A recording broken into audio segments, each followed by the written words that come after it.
Hi అండి, welcome to our channel. Welcome to Vijaya multi vlogs అండి. అందరూ ఎలా ఉన్నారండి? బాగున్నారా? నేనైతే బాగున్నానండి.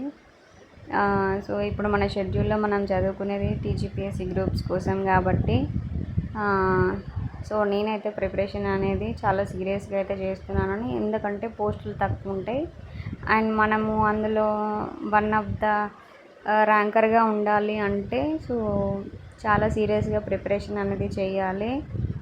ఓకేనా? సో అందుకనే ప్రిపరేషన్ అనేది చాలా సీరియస్గా నేనైతే చేస్తున్నానండి. ఈ బుక్ ఏంటి అని అడిగారు. అయితే మనకి సోషాలజీ ఉంది కదా, అందులోనే మనకి గిరిజనులు అనే టాపిక్ ఉంటుంది. సో ఆ టాపిక్ కొంచెం డీప్గా చదవడం కోసం అని తెలుగు అకాడమిక్ బుక్ ఒకటి ఉంటే నేను అది తీసుకున్నానండి. ఇందులో గిరిజనుల గురించి చాలా బాగుంటుంది బుక్. సో అందుకే నేను బుక్ తీసుకున్నాను. మనకి గిరిజనుల గురించి సో చాలా ఇంపార్టెంట్ కాబట్టి అంత ఇన్ఫర్మేషన్ తెలుసుంటే బెటర్ అని నేనైతే బుక్ చదువుతున్నానండి. ఓకేనా? సో మీరు ఈ బుక్ స్టాల్లో దొరుకుతుంది, లేదంటే అమెజాన్, ఫ్లిప్కార్ట్లో కూడా దొరుకుతుందండి. మీకు నచ్చితే ఈ బుక్ అయితే తీసుకోండి. ఓకేనా? సో నేనైతే ఇలా 3 సబ్జెక్ట్స్ని ఒక పేపర్ కదా మనకి, ఇప్పుడు సోషాలజీ అండ్ పాలిటీ, హిస్టరీ, ఇలా 3 సబ్జెక్ట్స్ అనేది రివిజన్ అయితే అవుతుందండి. ఓకేనా? కాకపోతే సో ఇంట్లో కొంచెం పనులు ఉండడం వల్ల టైం అనేది చాలా తక్కువ ఉంటుంది. అంటే ఒక 4 అవర్స్ 5 అవర్స్ అంతే అండి, అంతకు మించి ఇంకెక్కువ ఉండట్లేదు. ఇంకా పిల్లలు స్కూల్కి వెళ్ళేదాకా ఇలాగే ఉంటుంది కొంచెము. సో డైలీ టార్గెట్ అయితే అట్లీస్ట్ 5 to 6 అవర్స్ అయితే చదవాలండి. నేను అదే టార్గెట్ పెట్టుకున్నాను. సబ్జెక్ట్ అనేది సో కంప్లీట్ కావాలి అంతే నా మైండ్లో ఉండేది. సో ఇలాగా ప్రిపరేషన్ అనేది వెళ్తూ ఉందండి.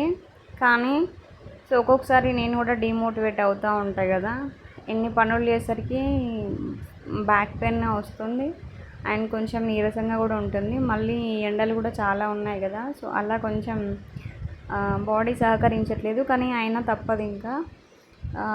సో మనకి టైంని కల్పించుకొని సో హెల్త్ని కూడా అడ్జస్ట్ చేసుకొని చదువుకోవాలి. ఈరోజు మార్నింగ్ నాకు కొంచెము డిమోటివేషన్ లాగా అనిపిస్తే సో అఖిల్ బుద్ధి వీడియోస్ అన్నయ్య కాదు, నాకు తమ్ముడే అవుతాడు, ఎందుకంటే ఆయనకంటే నేను చాలా పెద్దదాన్నే.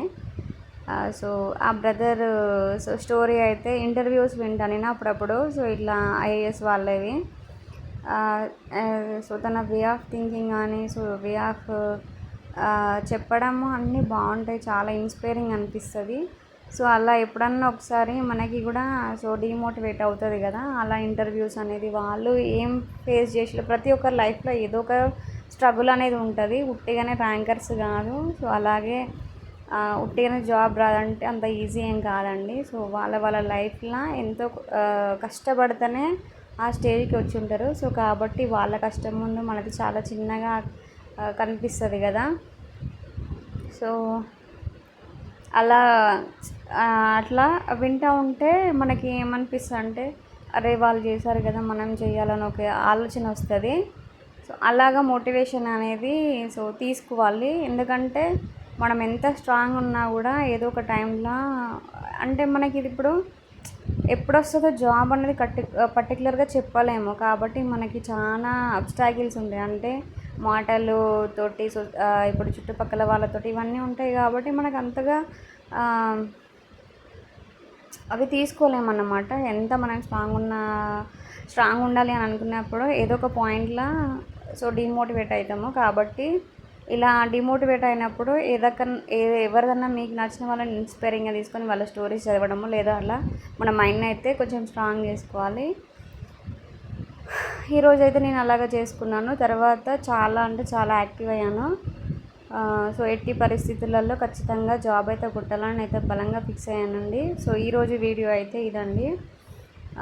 సో వీడియో నచ్చితే లైక్ చేయండి, షేర్ చేయండి, కామెంట్ చేయండి అండ్ మన ఛానల్ని ఫస్ట్ టైం చూస్తే సబ్స్క్రైబ్ చేయండి.